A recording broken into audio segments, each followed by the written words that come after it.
होली के लिए बना रही थी फैनी, लेकिन क्या पता था उसी कढ़ाई में तलने पड़ जाएंगे पकौड़े भी। राधे राधे सभी को। आज बन रही है होली स्पेशल फैनी घर में, जो कि बनती है सिर्फ होली के टाइम पर। इसके लिए मैंने 1 से सवा किलो मैदा लिया और इसमें थोड़ा सा नमक और थोड़ा सा अजवाइन मिला के इसको एक टाइट सा डो बना लेंगे। और इसमें कुछ भी आपका मोइन के लिए कोई भी ऑयल या घी नहीं डलता है, ऐसी प्लेन मैदा इसका डो बना लिया जाता है। लेकिन तभी भी ये इतनी क्रिस्पी बनती है क्योंकि इसका जो प्रोसेस है ना वो बनने में ही इतना डिफ़िकल्ट है कि मेरे को तो बस मैं जितना काम होता है ना मैं उतना कर लेती हूँ, बाकी का काम मम्मी करती हैं इसका। और जो सेकने वाला काम होता है वो मेरा पार्ट होता है और बनाने वाला जो पार्ट होता है वो मम्मी का होता है, क्योंकि इतना डिफ़िकल्ट पार्ट होता है कि मुझसे तो नहीं बन पाता है भैया, बहुत मेहनत है। तो यहाँ पर मैंने लगा के रख दिया था, अपना मैदा को टाइट डो लगा दिया था और मम्मी का पार्ट शुरू हो गया था शुरू। यहाँ पर उन्होंने बिना किसी ऑयल और आटे के ही सारी लोइयाँ बेल के रख ली थी, ऐसे बड़ी-बड़ी रोटियों के जैसे। हम लोगों के लिए इतना आसान थोड़ी होने वाला था ये काम। आ गए थे उनके पोते दादी की हेल्प कराने के लिए। ओह माय गॉड, बना बना अमोक। यहाँ पर मम्मी का तो हो गया था काम शुरू, एक-एक करके सारी उन्होंने लोइयाँ बेलती जा रही थी। मैंने कहा चलो आप अपना काम कीजिए, मैं अपना कर लेती हूँ। तो यहाँ पर बना रही थी अपना राई का पानी। तो यहाँ पर मैंने पानी गर्म होने के लिए रख दिया था। 1 चम्मच छोटी राई, आधा चम्मच पीली राई, इनको मैंने अच्छे से ग्राइंड कर लिया था। बहुत दरदरा ही करना था, बहुत ज़्यादा नहीं। और हस्बैंड जी को कॉल करके बोल दिया था कि आप घड़ा ले आइएगा।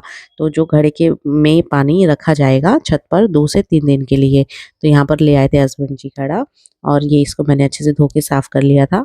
अभी पानी मेरा हल्का गुनगुना रह गया था, तो मैंने इसमें जो ये मिक्सचर बनाया था वो डाल दिया, राई का, पीली राई, छोटी राई, और इसमें साथ में काला नमक, सफ़ेद नमक और हींग।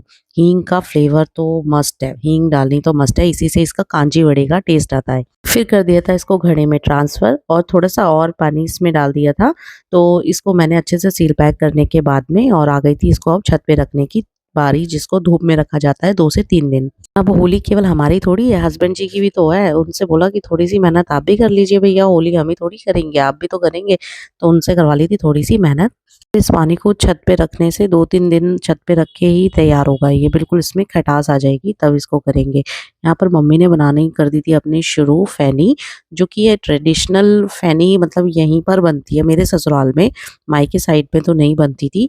बट जब से ये मम्मी ने बनानी मैंने यहाँ पर आके टेस्ट की थी, तब से मैंने कभी भी इसको स्किप नहीं किया बनाना। नॉट इवन सिंगल ईयर मैंने इसको ना बनाया हो, क्योंकि ये बनती भी होली के समय पर ही है, शिवरात्रि के बाद में और होली से पहले। उसके बाद में आप इसको नहीं बना सकते हैं, आप इसको दूसरा आप टेस्ट करके वैसे बनाओ खाओ, लेकिन इसको इस तरीके से नहीं बना सकते हैं, कुछ ऐसा रिचुअल्स है यहाँ पर।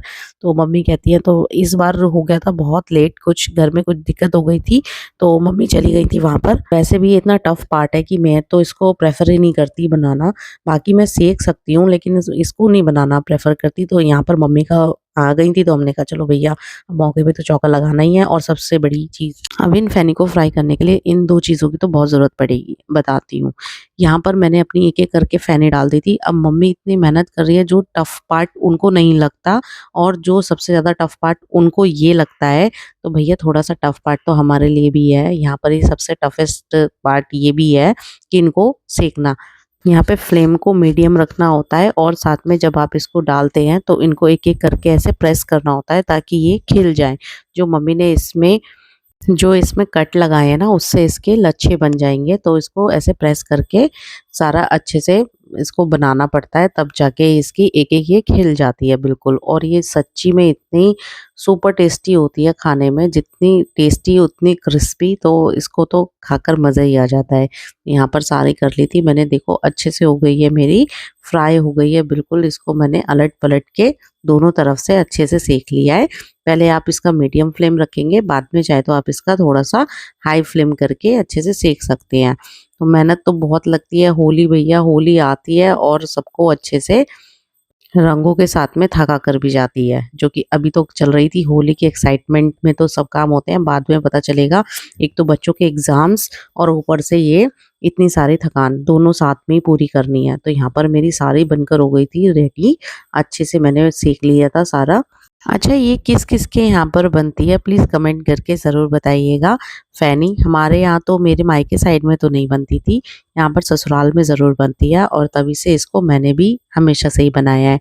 अब मैंने भोग के लिए लगा ली थी अपनी प्लेट ताकि भगवान जी को भी लगा दें भोग। यहाँ पर आ गई थी बेटी भोग लगवाने के लिए। इतना काम करके फ्री हुई थी कि इतने में आ गए थे बच्चों के मामा जी, तो वो लेकर आए थे होली। अब होली लेकर आए हैं तो भैया होली है तो कुछ तो स्पेशल बनाना ही पड़ेगा ना, तो इंस्टेंट वाले जल्दी से कढ़ाई रखी थी तो उसमें बना लिया आलू के पकौड़े और सब लोगों के लिए लगा दिया था नाश्ता। तो यहाँ पर मैंने अपनी प्लेट लगा के और भैया जी को करा दिया था नाश्ता। सोचा तो था कि अब भैया बस अब तो बहुत थक गई, अब नहीं बनाऊँगी कुछ भी, लेकिन क्या करें रात का डिनर भी तो बाकी था। अब छोटी-मोटे तो भूख रह गई थी, थोड़े से पकौड़े खा लिए थे तो बना ली थी अपनी मैगी। वो भी कमेंट करके बताइएगा वीडियो कैसा लगे, वीडियो अच्छा लगे तो प्लीज़ पेज को फॉलो करें।